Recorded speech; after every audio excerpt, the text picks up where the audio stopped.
sonhar abriu minha visão. O poder de sonhar abriu minha visão. O poder de sonhar abriu minha visão. Olá, vamos começar hoje mais um episódio do Reage Entrevista.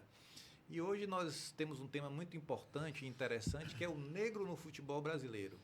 Nós vamos falar sobre os desafios e também falar sobre a ascensão do negro no futebol. E para isso nós temos duas pessoas a serem entrevistadas que vai contribuir bastante. Mas antes disso eu peço a vocês que sigam o nosso canal, curtam e dêem um like para que esse episódio possa chegar a mais pessoas. Meu nome é Flávio Daltro, eu sou o diretor do Reage, que é o instituto que trabalha com a articulação de pessoas negras e visa a articulação e geração de renda preta. Temos aqui também, acompanhando aqui os entrevistados e que também faz parte da nossa diretoria, o doutor e grande advogado, doutor Sérgio Matos. É com você, Sérgio. Olá, boa tarde, amigos e amigas. Estamos aqui em mais um episódio do Reage, Rede de Articulação pela Geração de Renda Preta, com o nosso amigo e irmão, João Marcelo, ex-jogador do Bahia, do Vitória, do Grêmio, da Ponte Preta e, além de tudo isso, militante, né? Alguém comprometido com o futebol e que está aqui para trazer a sua expertise e, na condição de empresário, João, sucesso. Vamos lá, João, é com você. Boa noite, Sérgio, boa noite, Flávio. É um prazer estar aqui no Reage Entrevista e estou à disposição de vocês para prestar meus depoimentos das coisas que eu vivi, tanto dentro do campo quanto fora. Ah, que legal a sua presença. Temos também aqui um outro entrevistado, que será Dilson Cerqueira, consultor, gestor de futebol e também vai nos trazer toda a sua experiência na vida futebolística, né, da medida que ele acompanha os clubes. Eu digo o seguinte, quem nunca pensou em ser um jogador de futebol, né? E é um sonho de muitos meninos e a gente sabe o quão é difícil, né? Eu falo isso também porque trabalho na atividade com direito desportivo, eu sou advogado do maior clube do Norte e Nordeste, ainda que haja discordância, o Esporte Clube de Vitória. E temos aqui no Tricolor também, aqui, nosso colega Dilson e João. Mas vamos lá, a gente vai iniciar aqui um debate, uma conversa, vamos trazer, buscar entender a realidade do futebol brasileiro, mas sempre com um recorte racial, para entender quais são as dificuldades de ascensão do negro no futebol e, ao mesmo tempo, os desafios enfrentados. Gente, aproveitando também a oportunidade para crescer a fala do nosso amigo Flávio. As mulheres também sonham com futebol, estão no futebol. E as mulheres negras também, como atleta profissional, estão aí, que é tema também que nós vamos abordar, que é futebol. Com vocês, irmãos. Vou trazer aqui uma pergunta relevante, que diz o seguinte, vamos lá. Mesmo com a maioria dos atletas sendo negros, por que ainda vemos tão poucos negros em cargo de gestão e decisão no futebol? Isso é um problema de formação, de estrutura ou de racismo institucional? Como é que você vê? Pergunta ótima, porque tem muito a ver com a realidade estrutural do Brasil. Isso, para mim, é racismo estrutural mesmo. As pessoas necessariamente colocam o negro em situação secundária. Não é diferente do que a gente vê em qualquer ambiente da vida humana. Também no futebol acontece a mesma coisa. Nós temos, sim, no país, um problema sério da ordem de formação de gestores desportivos, porque o Brasil inteiro, não só na questão específica do Nordeste ou da Bahia, nós temos uma falta realmente considerável de gestores, porque não tem formação nessa área, não é como a Europa, como os Estados Unidos, mas, ainda assim, nesse contexto, há algumas pessoas da raça negra que participam muito disso e que não são convidados, porque o racismo estrutural existe. Quando a gente vê, por exemplo, com treinadores, com jogadores, também acontece na área da gestão. Interessante essa sua resposta, porque denota que ainda que nós tenhamos um número grande de atletas negros, em cargos de gestão, de direção, ainda praticamente é incipiente a nossa participação. A gente não vê, não é comum a gente ver esses profissionais, né, atuando nessa área. Mas vamos lá, eu tenho uma outra pergunta que eu acho muito interessante, é justamente por que ocorre essa desvalorização simbólica é fruto somente desse racismo? Porque nós imaginamos assim, ó, o atleta negro é um atleta que quando se destaca no futebol, ele recebe, ele ganha muito dinheiro.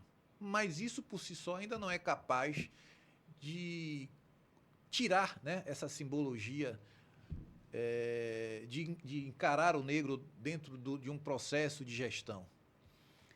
Nós carregamos conosco uma coisa que é natural pelo nosso histórico.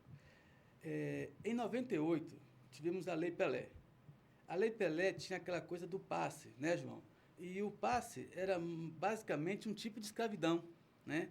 Os times eram proprietários dos atletas como passe. Então, o time tinha a situação em que o jogador José, ou Maria, seja homem ou mulher jogador, simplesmente pertencia ao clube. Olha a relação com a escravidão, né?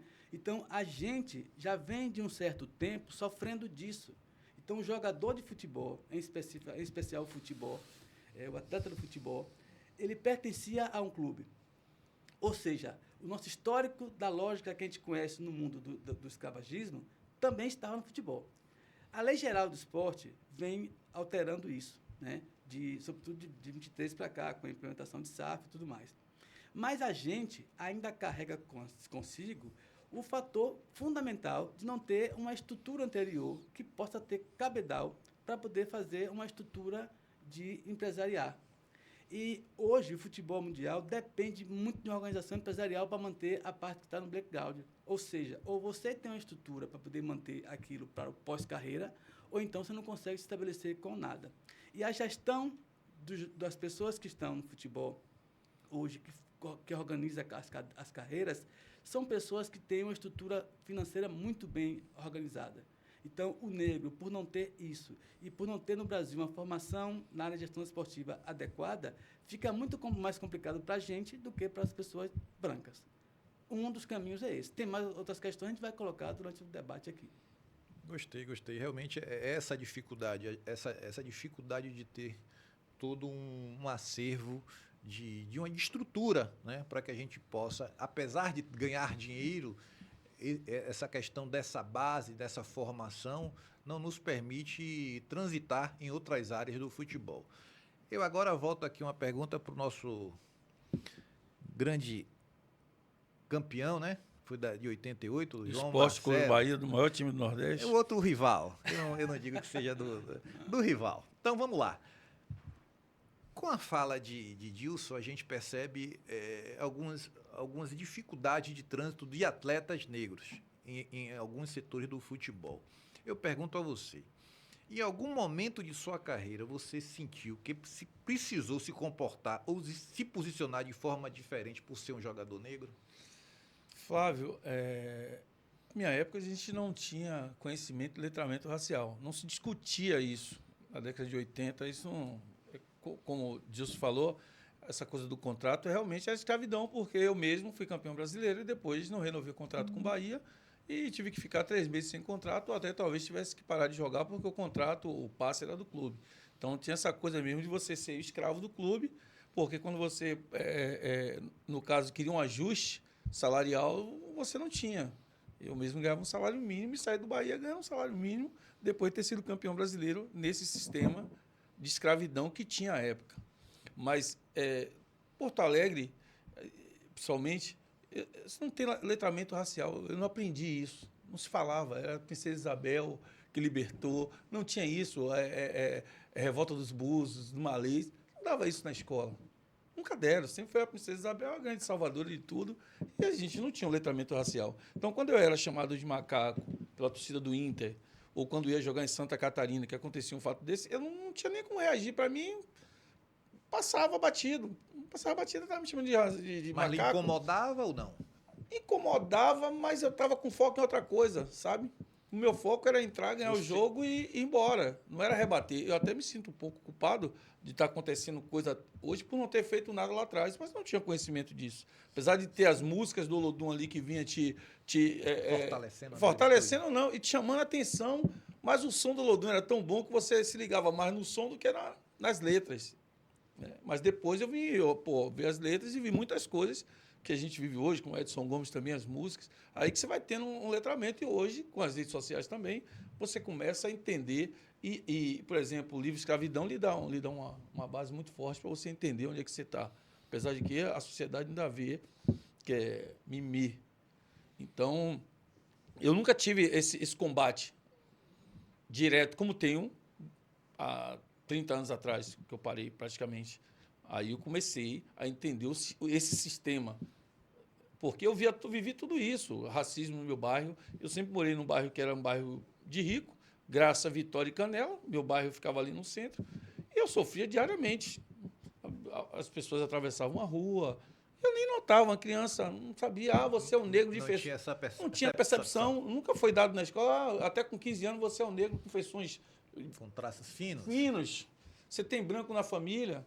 Então, Como se aquilo ali retirasse a sua negritude. te retirasse minha negritude. Depois que você vem entendendo o negócio, aí agora eu consigo rebater essas coisas. Mas a época de jogador... E outra, você fica muito focado no que você tem que fazer.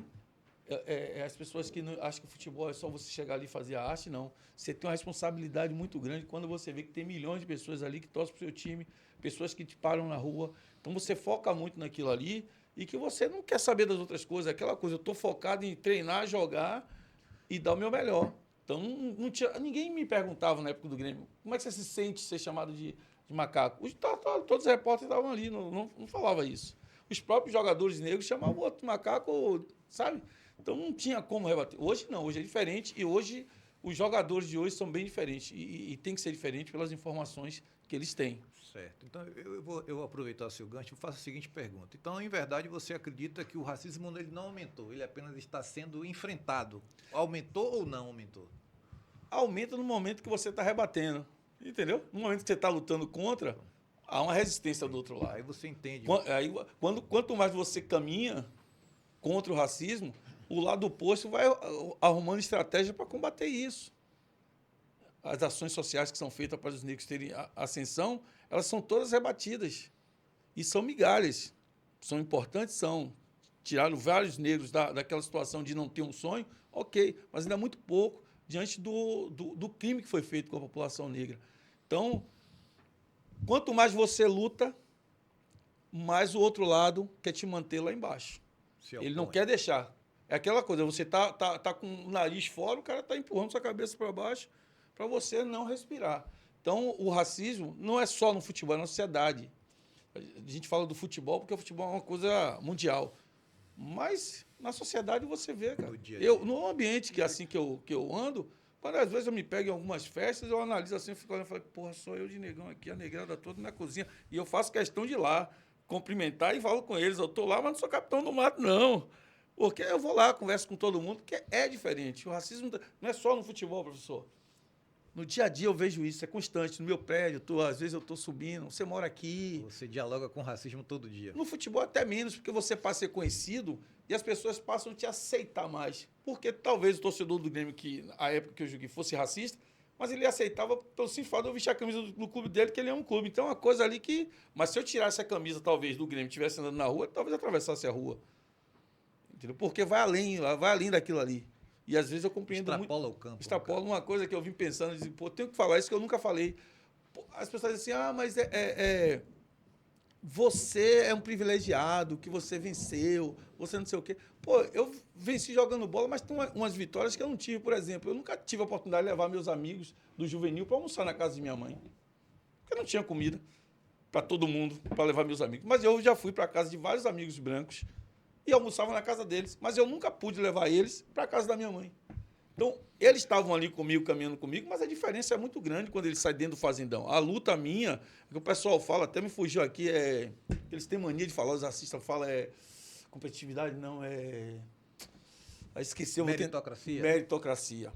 Eu vim pensando nisso, meritocracia. Porra, o cara tá lá jogando comigo, mas quando ele sai do fazendão, que o pai dele pega ele no carro, leva ele para casa, eu entro no ônibus, vou pegar o ônibus para sair da Itinga na época e vim pro Campo Grande. Enquanto eu vinha no ônibus dormindo, ele já estava em casa, pô.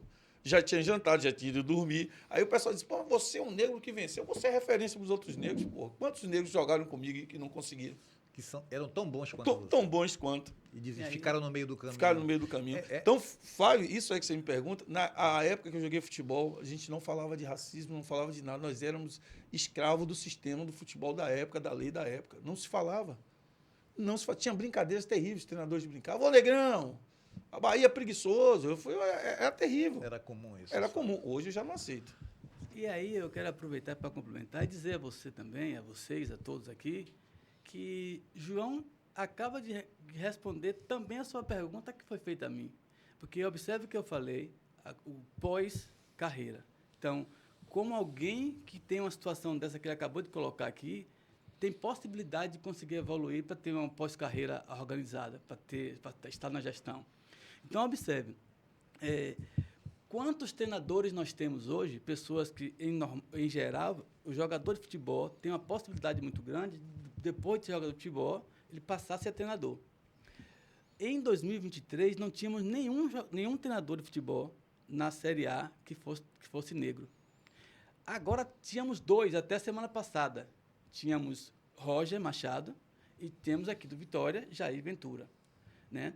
E você vai olhar essa realidade nos últimos 10 anos, sempre é essa. Nós tivemos um caso específico no Flamengo, em que tivemos um treinador negro que foi campeão brasileiro. Andrade, depois que Andrade foi campeão brasileiro, no ano seguinte não treinou mais ninguém. Foi apagada do futebol. Teve então, Carlinhos também no Flamengo. Carlinhos é outro, bem lembrado. Então, a gente vê alguns nomes que os caras foram de sucesso e dentro do futebol, a lógica não é resultabilidade, não é ter resultado, conseguiram resultados. Campeão brasileiro, e ainda assim, o sistema é feito de tal forma que nos impede.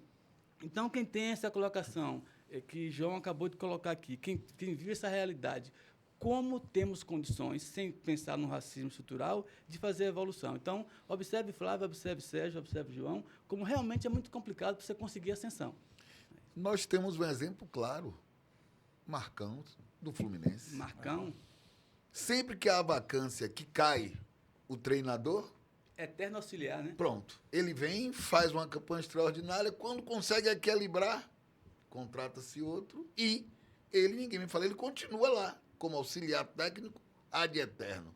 João, e depois disso tudo que você falou, como você enxerga hoje os jogadores que estão na ativa, negros, se o posicionamento da imprensa, inclusive, dos dirigentes, com a exigência com o negro e do branco é a mesma, quando está o jogador em declínio técnico? Ô, Sérgio, eu nunca senti que ninguém fizesse alguma crítica a mim por ser negro, mesmo estando em Porto Alegre. Tá? Eu nunca me senti isso e não consigo sentir da imprensa que critique mais um negro. Eu não sinto isso, não. Eu não vejo. Os caras são muito técnicos, até porque, Sérgio, hoje se fala muito. Hoje o pessoal tem muito medo, tipo, da lacração. Os caras hoje são comedidos, sabe? Os caras são muito comedidos para criticar o negro. O negro hoje, talvez, não sei se ele se entende como negro, mas o negro hoje mais criticado no Brasil é Neymar. Talvez ele não se considere negro. Perfeito. Talvez ele não se considere negro, mas o peso das críticas a Neymar é mais política do que... E talvez eu seja mais criticado se eu me posicionar como um homem de esquerda, que não tem como ser de direita, e se estivesse jogando. E Roger, seja, mudando para jogador, o treinador de futebol negro, que ele se posiciona, aí talvez sim. O caso de Roger, talvez, por ele ter passado na Bahia, e aí ter sido questionado sobre isso, e ele se posicionou, talvez, não sei... da forma que ele ia se posicionar se estivesse em Porto Alegre, em outro lugar, mas acredito que sim. Mas na Bahia há um peso maior de um treinador negro na cidade como a nossa e ver um tema ali daquele processo que teve do jogador do Bahia lá contra o Flamengo, o jogador do Flamengo, o argentino, com o Gesso, ele foi obrigado. Talvez tem negros aí que não querem nem se posicionar, como tem negros que não querem se posicionar sobre política. Tem gente que também não quer entrar tem gente também que não entende que ele chega... É o seguinte, quando o cara é pobre, o cara não chega nesse estágio, o cara briga para estar lá. Mas ele é negro. Quando ele chega lá, ele imagina que não vai acontecer com ele. Eu fiquei me perguntando, quando aconteceu comigo, no Shopping Bar, eu falei, bicho, será que eu vivia nesse mundo achando que jamais iria acontecer comigo? Porque eu sou muito conhecido, mas sempre tem um cara que não te conhece. Então, tem muitos negros, Sérgio, que eles passam por isso. Às vezes, eles ficam no estágio que ele não sofre porque os caras conhecem. Assim, pô, não vou seguir ali, não. Então, ele não, quanto mais você ganha status social e visibilidade, são mais difíceis de acontecer. Pode acontecer no prédio que ele mora, se ele tiver com a sandália havaiana, perguntar, você mora aqui? Como já fui perguntado várias vezes. Você mora aqui? Quanto tempo você mora? Vai pegar o mesmo elevador? Qual elevador você vai pegar? Um descendo, só um descendo e 2 lá em cima. Um descendo, a mulher me perguntou, você vai pegar qual? Eu falei, o que chegar primeiro. Então, essa coisa do negro se posicionar, dependendo do estágio, talvez na Europa não aconteça muito isso. Está acontecendo um caso ou outro, por exemplo, aconteceu com o Daniel, aconteceu com o Vinícius Júnior, mas não aconteceu com o Ronaldinho. Isso é ruim para nós negros. Porque quando não acontece com o Ronaldo, não acontece com outros negros, acontece com o Vinícius Júnior, aí o povo diz, mas ele é que provoca. Ele é que provoca o cara fazer o ato racista. O cara ser um racista. Quer dizer, a culpa está em Vinícius Júnior. Está na vítima. Está a na vítima vítima. passa a ser o culpado pelo entendeu? fato. Porque nunca aconteceu com o Ronaldinho. Porque ele provocou, né? Entendeu? E olha, os esportes, como um todo, é um ambiente político. Não há dúvida quanto a isso. A forma que a gente se posiciona é que vai determinar o quão político ele possa vir a ser. E aí, assim como qualquer ambiente, o negro interessante dentro do futebol ou dentro de qualquer esporte é aquele negro que a gente chama da lagartixa, que fica só dizendo sim. Quando você é um negro que consegue perceber que você tem posicionamento, que vai se portar com uma pessoa que pensa, que tem a sua intelectualidade, que tem a sua liberdade, sua ação, esse negro pode não ser interessante. Então, o que João coloca aqui é importante dizer porque há muitos clubes que definem você é jogador de futebol e você, portanto, não pode se posicionar. E isso, evidentemente, que não é só no futebol. Mas no futebol fica muito mais complicado quando há uma relativa dependência de você ter ascensão de carreira ou não, de acordo com o que você está se colocando. Algumas pessoas podem simplesmente não conseguir evoluir na carreira porque simplesmente se posicionou. Então, não é à toa. Aí você vê uma pessoa de um perfil, de a qualidade dentro de campo de um João Marcelo, na época que ele jogava, não tinha a concepção que ele tem do letramento racial de hoje. Mas quantos João Marcelos nós tínhamos no Brasil afora, e temos até hoje, que pelo fato de não ter a qualidade técnica que João tinha na época, que outros tantos têm aqui, e que o fato de estar com dúvida se vai crescer ou não, eu prefiro ficar calado. Ainda que sofra em silêncio, continua sofrendo. E o caso do Rio Grande do Sul, ele jogou no Grêmio, é uma da região talvez a mais complicada de lidar com essa questão racial, porque a torcida inevitavelmente, são as duas torcidas mais problemáticas no Brasil, são a do Grêmio e Inter. E não que eles sejam assim porque são assim exatamente, e sim porque o histórico, não estou falando pelo que eu avalio de forma aleatória, é pelo histórico que está lá. O Observatório coloca muito bem isso aí e demonstra constantemente que tem um estudo feito aprofundado de como se dá a relação entre torcedores racistas e atletas negros em campo. Assim, quantitativamente, é um negócio absurdo.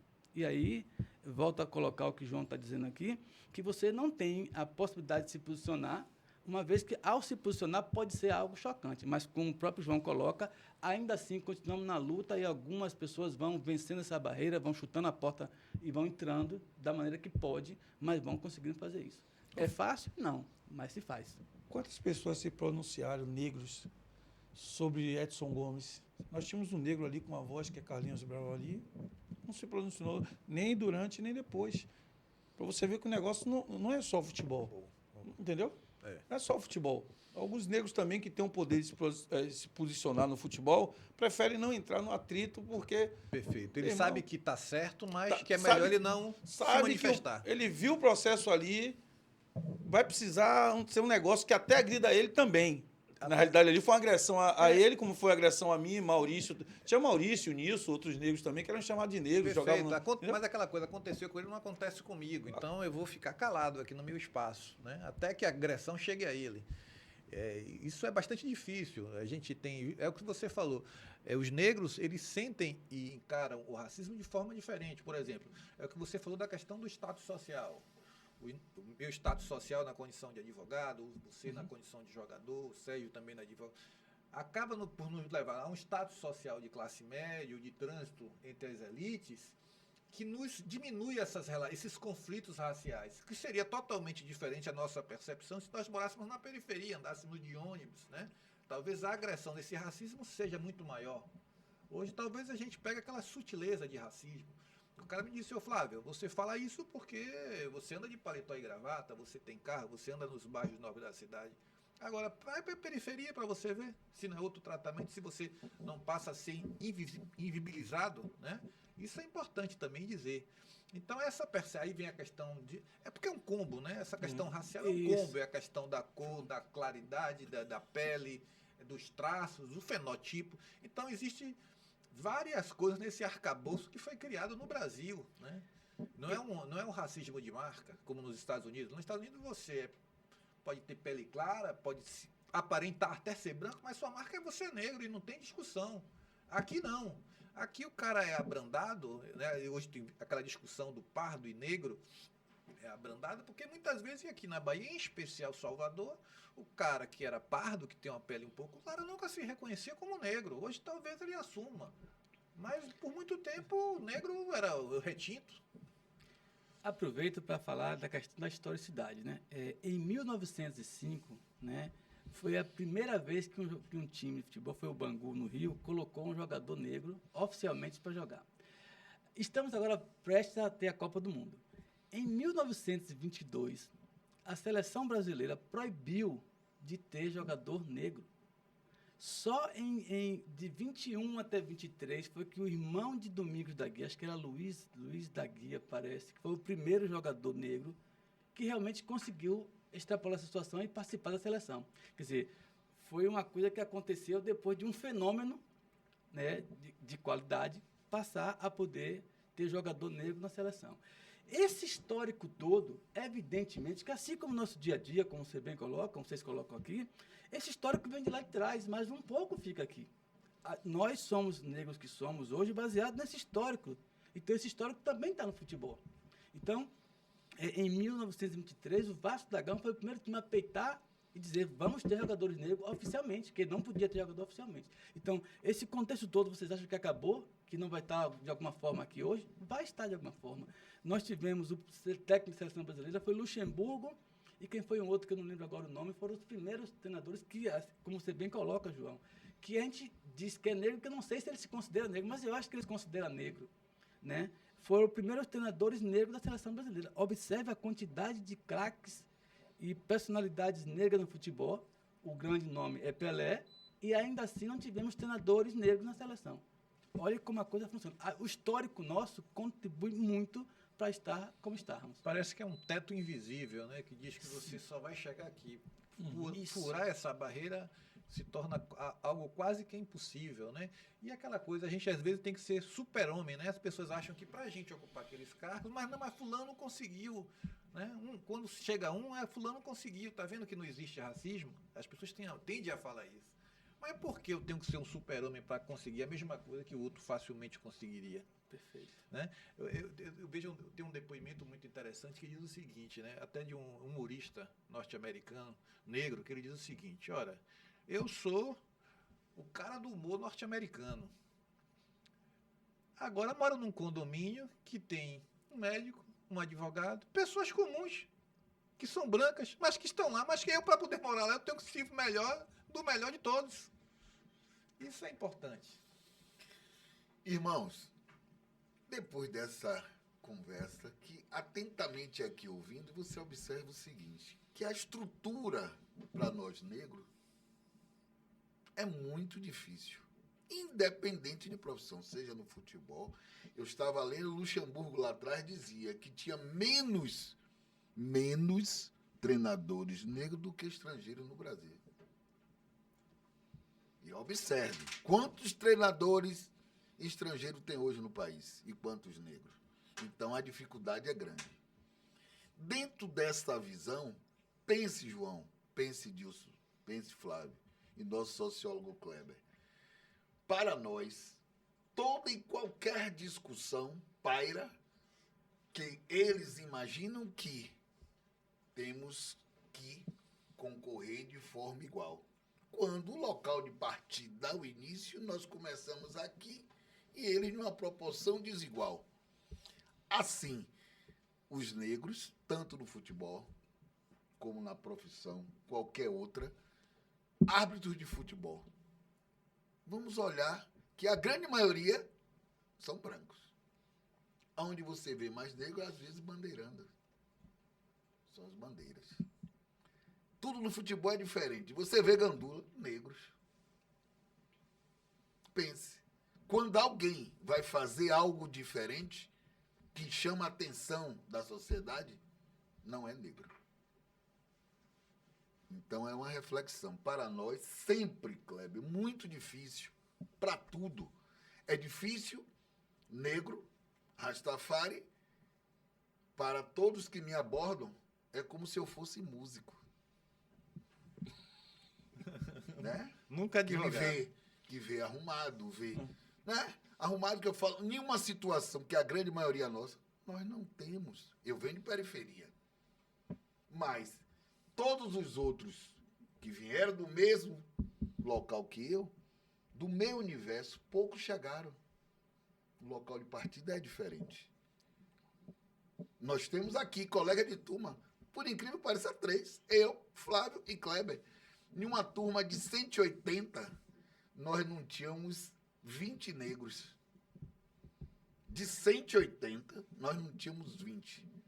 E hoje, nós temos um quantitativo muito grande de advogados negros, mas na nossa entidade de classe, a cabeça toda é branca.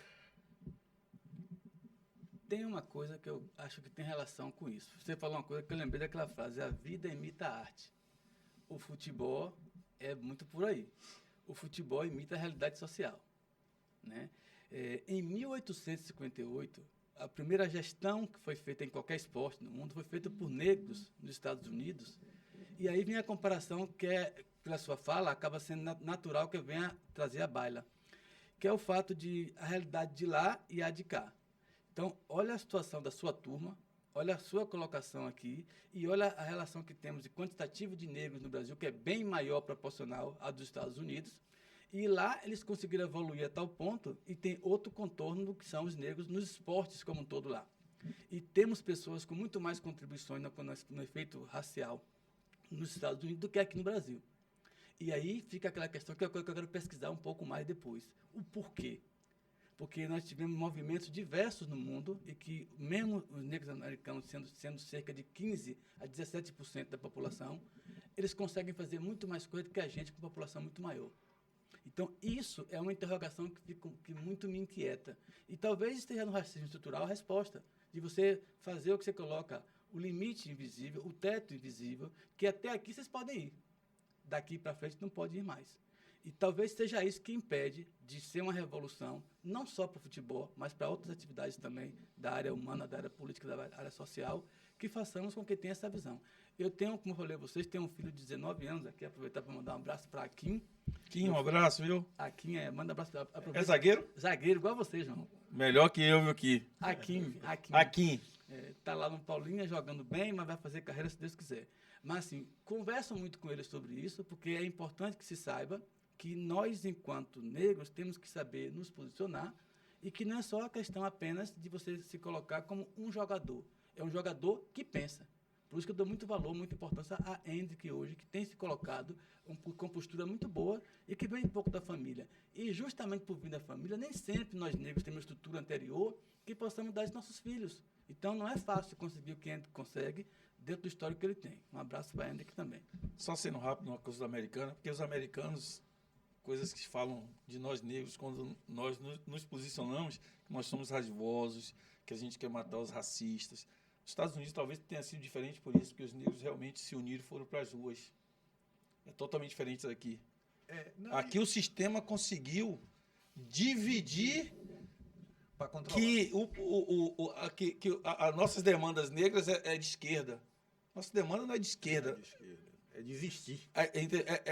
É de toda a população brasileira. Perfeito. É de todo mundo. Então, quando se divide as problemáticas raciais para o lado da esquerda, naturalmente que mesmo os que queiram estar nesse grupo, ele não vai estar, porque ele bota a opção política dele acima do problema racial que precisa ser solucionado, para não chegar em várias ações que os negros tiveram que fazer nos Estados Unidos para chegar a esse ponto, professor. Se você vê tantas caminhadas que os negros americanos fizessem, as lutas, você vê um negro americano, eu vi uma situação de um negro americano, a mulher passou, bateu no braço dele em Nova York, passou, ele ficou olhando, a mulher limpou o braço, ele foi atrás, pegou a mulher pelo braço e começou a falar inglês com a mulher. Então, é diferente, sabe? Será que nós vamos precisar de uma revolta dos búzios, revolta dos malês, uma coisa mais... para a gente chamar atenção para esse sistema, para isso? Eu vou apresentar aqui um ponto de reflexão. Nos Estados Unidos, como você falou, existe um racismo mais agressivo. A pessoa não gosta de preto, ponto. Não, se é preto, acabou, não tem diálogo, né? E outra coisa, então os negros lá, é todo mundo do mesmo lado. Você pode ser preto branco, preto pobre, preto de sucesso, mas você é preto, não tem discussão. Com pele clara, pele escura, né? Quase branco, mas você é negro, não tem discussão. Aqui, não, a gente tem essa gradação e que muitas vezes acaba pela pessoa, não sei como a gente diz, olha, o Neymar é negro, mas não se vê como homem negro e muita gente não o considera negro. Então isso aí acaba dizendo, olha, não acontece comigo, então eu vou ficar na minha, porque não acontece, não vou me posicionar, eu não preciso me posicionar. Então isso dificulta a luta. E, por exemplo, a gente trazendo isso para Salvador, nós temos uma cidade de população de 80% de pessoas negras. Você anda aqui na rua, só tem negros. Quando você vai para um espaço um pouquinho melhor de moradia, de um restaurante, de um shopping, os negros desaparecem. Você não vê negro. Quando você chegar em um bom restaurante, você vai ser o único. Os negros que estão lá estão servindo. É impressionante. Mas também a gente tem que dizer que em uma cidade de maioria negra, onde você não vê negros sendo donos de clínicas, de hospitais, não tenha nenhum meio de produção, o racismo é perverso e ele é grande. A forma de controlar 80%, ela é muito forte. E observe que é uma barreira que se torna quase intransponível, a gente não consegue avançar, né? Se a gente olhar no cenário político, é a mesma coisa. A gente tem uma população negra que vota e que decide, mas que na hora de eleger candidatos negros é com extrema dificuldade quando elege. Entendeu? A gente tem um problema, e eu acredito o seguinte, qualquer processo de transformação racial, ele tem que começar em Salvador, na Bahia. Ele não começa de outro lugar. Se a gente não consegue mudar aqui, porque a gente não consegue mudar no Brasil. Enquanto você não vê negros como grandes empresários do futebol, como donos de clube, donos de hospitais, donos de indústria, sem poder econômico, e justamente a criação do nosso grupo é a questão da articulação. Uma das melhores formas de combater o racismo é com dinheiro no bolso, não existe outra. Flávio, impressionante em todas as áreas. Vamos olhar na arte, na música. Outro dia eu conversava com vocês dois, com o Flávio e com o João. Nós temos a oportunidade da música aqui. Compositores negros, cantores negros. Se nós formos aqui pontuar, ou formos elencar que aqueles que têm sucesso são poucos, os negros. Composições lindas. Mas somos os últimos na escala. Renda preta. Na música, a grande maioria, os batuqueiros, eu vou falar do Olodum, do Ileaê, do Muzenza de todos vivem em condições de dificuldade. Eu tenho curiosidade assim, de fazer para vocês, fazer uma pesquisa com essa galera que está aí há mais de 30 anos, por exemplo, tocando nos blocos Olodum, Ilê, essa galera das antigas, saber o pessoal da bateria, sabe? Já tem uma casa própria. Mas fazer uma entrevista mesmo, saber o que é que essa música deu de retorno para esses cantores também, sabe? Para a gente saber. Já que a gente está falando... Que Sérgio falou isso, né, Sérgio? Já que a gente está falando em dinheiro, eu vou lançar aqui uma pergunta para João. João, como é a relação dos atletas negros no futebol com o dinheiro? Qual é a sua experiência? E como é que você enxerga os jogadores hoje? Hoje as cifras são bem maiores, né? Eu acabei de falar para você que no Bahia eu fui campeão brasileiro e ganhava um salário mínimo. Eu fui campeão brasileiro no Bahia, não tinha uma casa, pô. Eu era um cara que todo mundo viu, o Brasil conhecia, porque eu fui campeão brasileiro. Não consegui fazer um contrato com o Bahia que eu comprasse uma casa. No Bahia, Comecei lá no juvenil, júnior, não consegui. A relação com o dinheiro é a relação que todo mundo tem. Essa coisa que o pessoal coloca, que é o racismo, que o jogador de futebol não sabe usar o dinheiro, porque na sua grande maioria são negros. Então, é o negro que não sabe usar o dinheiro. Sabe? É Kaká que sabe usar, que vem de família, sabe? Tradicional. Então, essa coisa do dinheiro que todo jogador acaba na miséria. Por que acaba na miséria? Porque ganhava pouco. Sustentava a família toda. Kaká não precisava sustentar o pai dele. O Kaká não precisava, o professor falou muito bem. O cara não tem 10 pessoas para ajudar.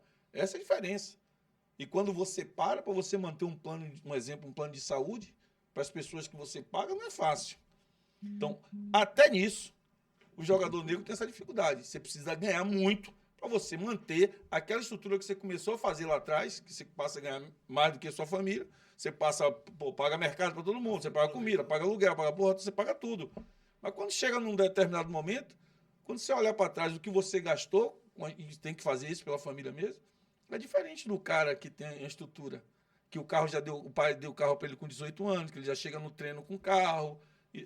Essa relação também tem um racismo aí. Porque o cara tem 20 na família, cara, para ajudar. Hoje não, hoje os caras ganham, 800 mil, Eu ganhava um salário mínimo no Bahia. Ajudava em casa. Era o dinheiro do transporte, ajudava em casa, com um salário mínimo, 125 cruzados reais, que na época, quando fui pedir 10, Hoje você seria jogador de milhões. mas talvez não fosse campeão brasileiro. No maior time do Nordeste, tem isso também. Ser o único bicampeão do Nordeste, que é o Bahia, diga de passagem, que é o maior clube do Nordeste, porque tem 2 títulos nacionais, várias Libertadores. Então, a relação com o dinheiro, o jogador negro, hoje como o Hendrick, como o Vinícius Júnior, com os jogadores há 10 anos atrás, 20 anos atrás, é a mesma relação do homem branco. Comprar terreno, comprar apartamento, fazer tudo. Agora, para de jogar, tem dificuldade mesmo de entrar na gestão. Eu fiz curso da CBF, licença A, e você tem dificuldade de trabalhar como treinador. Porque tem um padrão, empresários hoje também tem interferência muito grande. Aqui eu trabalhei no Bahia, no Vitória na base. No Bahia, no Vitória. Mas tem essa dificuldade depois. Você monta seu negócio, você vai para vários caminhos. Eu tentei ser treinador, depois fui auxiliar técnico, aí abri a empresa, tem 5 anos, Acarajé, tentei ser vereador em Salvador, o pessoal falando, você vai que você vai ser, a torcida gosta de você, mas não votou.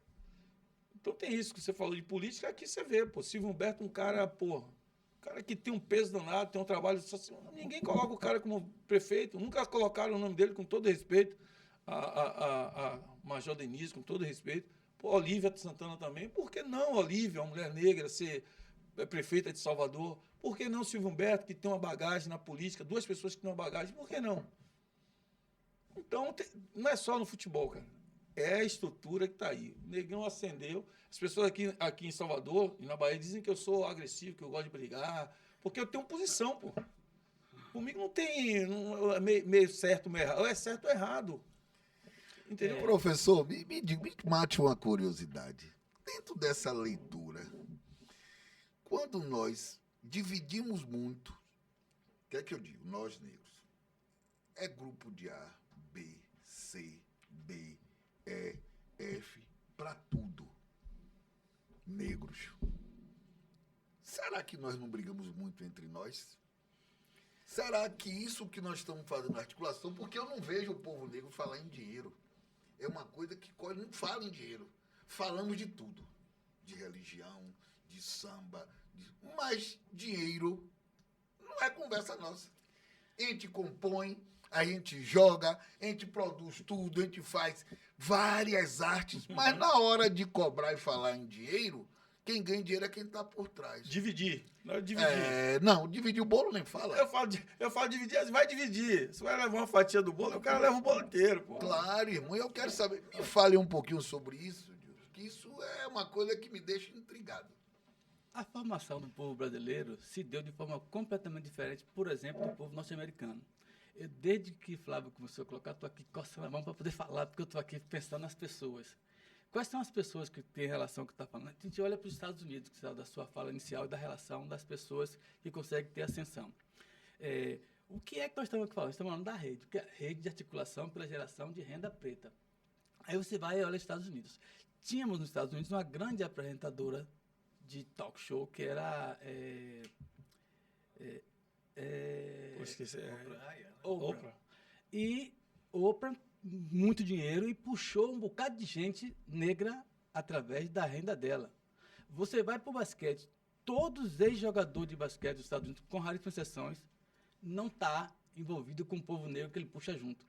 Você vai para uma entrega do prêmio Oscar, que é uma coisa dos estadunidense, né?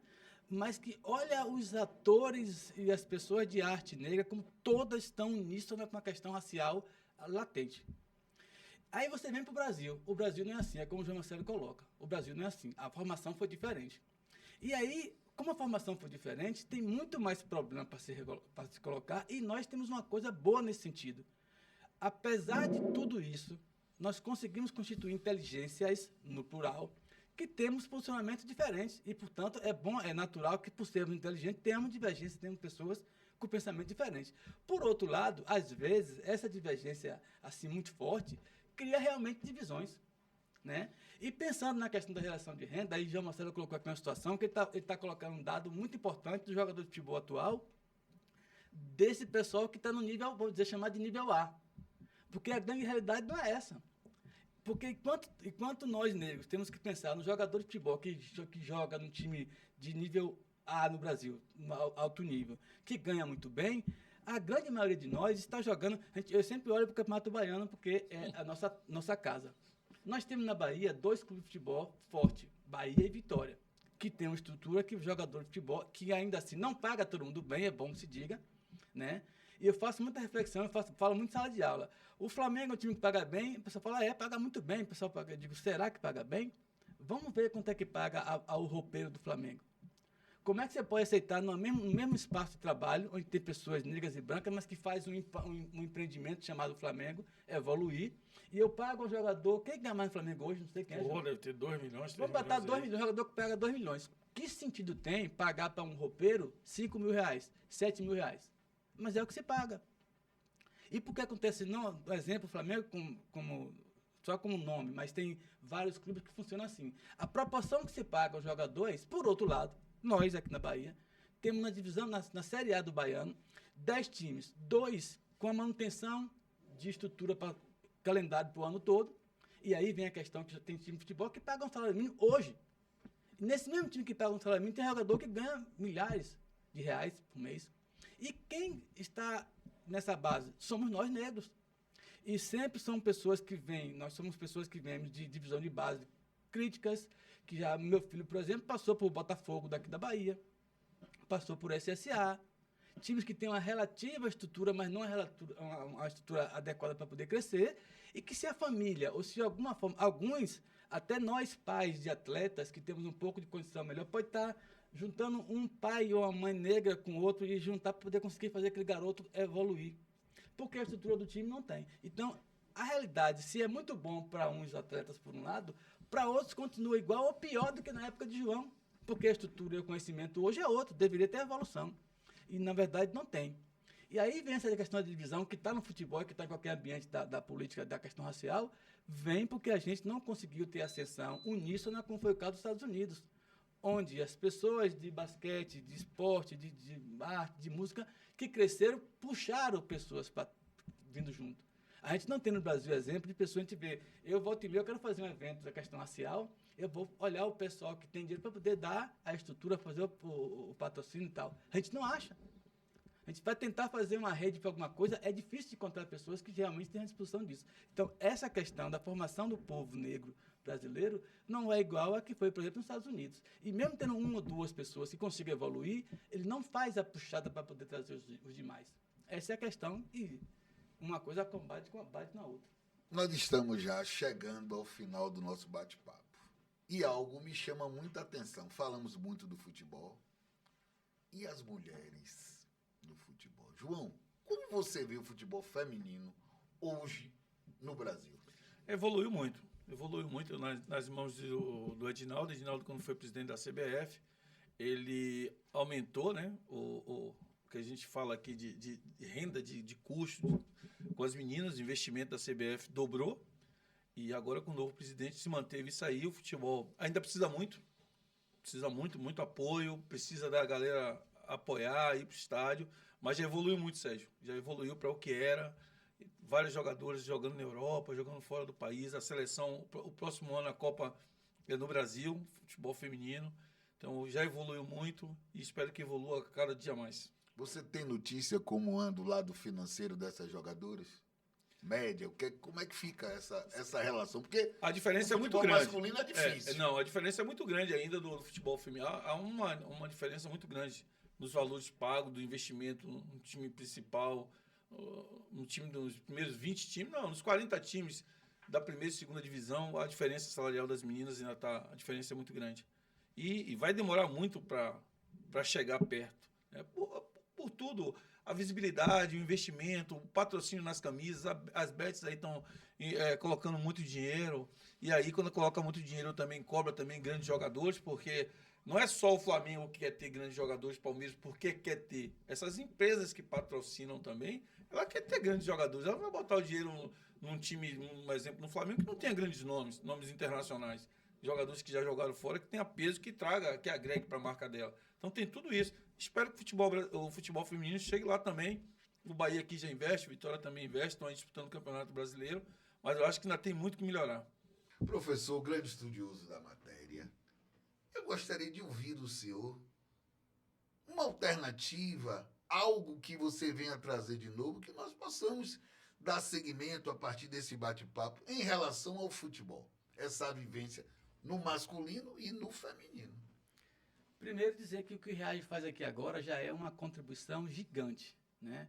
A gente sabe que a internet, as redes sociais conseguem multiplicar muito isso aqui. Então, a função do Reage é muito bom, já está respondendo um pouco ao que você está me perguntando. Ou seja, essa divulgação, essa troca de conhecimento, esse bate-papo é sempre importante fazer com que as pessoas possam multiplicar. E a internet tem esse perfil hoje. E em relação ao futebol feminino, tem uma coisa que é complexa, que é o fato de você ter, inevitavelmente, faz comparações. Do ponto de vista do capitalismo, você vai investir mais onde tem mais retorno. Então, o futebol masculino é muito mais assistido, muito mais cortejado, muito mais tem um segmento garantido, inclusive com patrocinadores, com imprensa, com tudo mais, que faz se tornar algo forte, enquanto que o feminino não tem.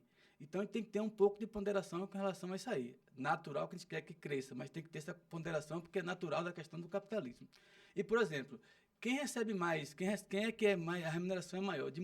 Das modelos femininas ou dos modelos masculinos? Quem recebe mais são as modelos femininas, justamente pelo processo inverso ao futebol, em que na questão da modelagem feminina é ao contrário. O investimento e o consumismo do meio do capitalismo de modelo de roupas e tais é muito mais feminina. Então, portanto, é natural que assim seja. Por outro lado, a gente tem que fazer o que o João acabou de colocar aqui, criar alguma estrutura que possa vir a evoluir a tal ponto que, aos poucos, diminua um pouco essa distância que está muito grande entre o que é remunerado ao homem em relação à mulher. Então, é uma ponderação que tem que ser feita. Em relação aqui, já nas minhas considerações finais, é importante demais que a gente consiga criar condições para fazer mais debates como esse, para que a gente consiga fazer estudos. Nós temos uma quantidade muito pequena de pesquisa nessa área. João colocou aqui algumas vontades de fazer pesquisa. Eu também tenho algumas que eu acabei de colocando aqui, ainda que rapidamente, para poder investir mais em conhecer a situação real, porque nós não temos muito conhecimento do ponto de vista que, concretamente, poderíamos ter. Não há uma quantidade maior de pessoas que pesquisem essa área do ponto de vista, as colocações de vocês, o que o Flávio colocou anteriormente, a construção sociológica disso é algo muito complexo para poder dar uma resposta rápida. Não é algo fácil, não é algo simples.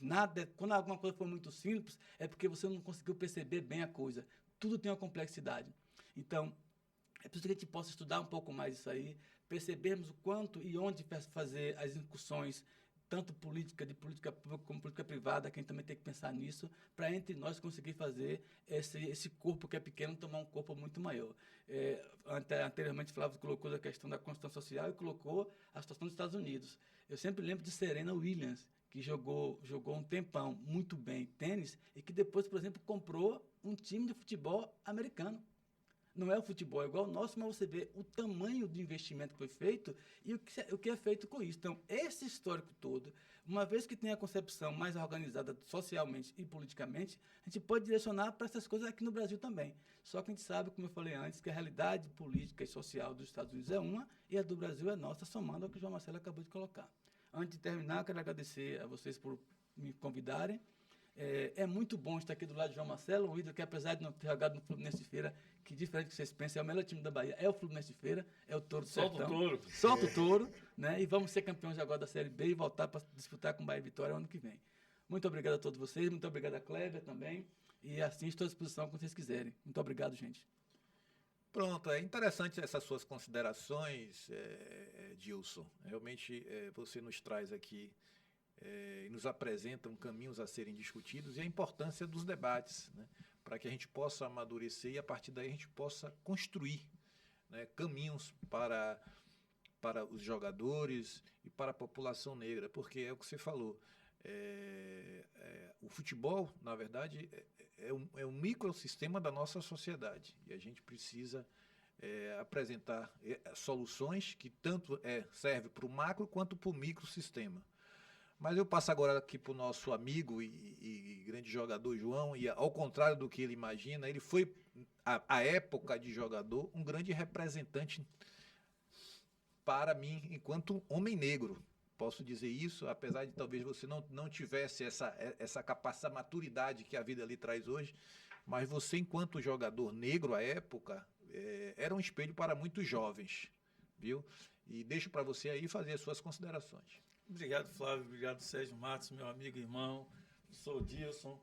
Porra, de Feira, é um prazer. Prazer. Eu só discordo que o Fluminense é o maior da Bahia e discordo também de Flávio que o Vitória é o melhor time do Nordeste, até porque para ser grande tem que ter título, tem que ter estrela de verdade, né? Kleber, o homem que está ali por trás, ali, o homem que fez isso aqui acontecer. Obrigado. Então, quero dizer a você que uma forma da gente construir mesmo é ter um programa como esse, Reage. Tem várias pessoas negras falando aqui com o mesmo pensamento que nós todos aqui, de fazer um mundo melhor para todo mundo, não só para as pessoas negras, mas para as pessoas brancas. O mundo é para todo mundo. E essa divisão quem fez não foi nós. Nós não fizemos essa divisão. E não queremos continuar com essa divisão entre pessoas brancas e pessoas negras. Nós queremos um mundo melhor para todos. Nós precisamos disso. Não dá para viver mais assim, cara. Não dá para viver com essa coisa de a pessoa olhar para você e diminuir você pela cor da pele. É muito chato isso. Para mim que já tenho 60 anos, não sei, não vou entregar a idade de vocês, que eu já vivi aí 40 anos nisso aí, eu acho que chegou uma hora das pessoas brancas que não são racistas olharem para isso e dar as mãos, independente de esquerda, direita. Eu acho que não tem esquerda e direita no racismo. Tem as duas mãos ali apertadas uma na outra para acabar com isso. Nós precisamos de amor. Agradeço e uma forma de mudar isso é realmente com Reage. Suas considerações é importante porque a conclusão de que, na verdade, a luta antirracista é uma luta de todos, não apenas dos negros, mas é de todos aqueles que querem uma sociedade igual, uma sociedade onde as pessoas sejam reconhecidas pelos que elas são, não pela cor da pele. Mas eu tenho que anunciar que vai terminar mais um episódio do Reage Entrevista. Tenho certeza que vocês voltarão aqui a um outro episódio, porque realmente foi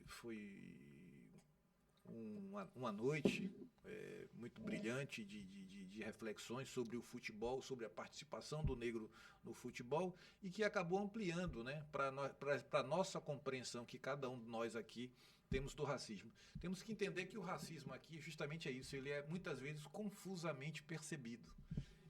Porque nos faz justamente estar o tempo todo dialogando entre nós para entendermos melhor esse fenômeno que acaba por impedir que a sociedade possa se desenvolver e se conhecer plenamente. Não poderia deixar também de deixar assim, um abraço, né, para a nossa diretoria do Reage, o Aristóteles, a Nina, a Laura, perfeito. Ao nosso coordenador pedagógico que está aqui na retaguarda, Kleber Julião, que tudo isso só foi possível fruto de várias reuniões de empenho, cada um dando a sua contribuição. E convidamos a todos, aqueles que vão participar assistindo, assistindo, que dê lá o link. Que estejam com a gente, vamos engrossar essa fileira, que nós precisamos articular e gerar renda preta. A única condição, é condição sine qua non para chegar ao poder, é renda. É renda, eu vou discutir o tempo, sem dinheiro não vamos chegar. Ô, Sérgio, capitalista não chegamos. podemos fazer o Reage Esporte, né? Sim, vamos Sim. Eu tô deixando aqui para a diretoria do Reage. Reage Esporte. Se a gente fala de um esporte que a maioria é negra, vamos falar o Reage Esporte. Isso. Reage Esporte. Pro futebol feminino e masculino. A Reage pedra Esporte. fundamental aí do Reage João Marcelo Reage traz, tem realmente. Reage Esporte. Uma Reage colocação Esporte. pertinente. Se inscreve aí no nosso canal, segue e escuta. Dá o like, hein? E Deu dá o like. Deu like. Um abraço a todos. Obrigado a todos. Um abraço. Obrigado, gente. O poder de sonhar abriu minha visão. O poder de sonhar abriu minha visão. O poder de sonhar abriu minha visão. O poder de sonhar abriu minha visão.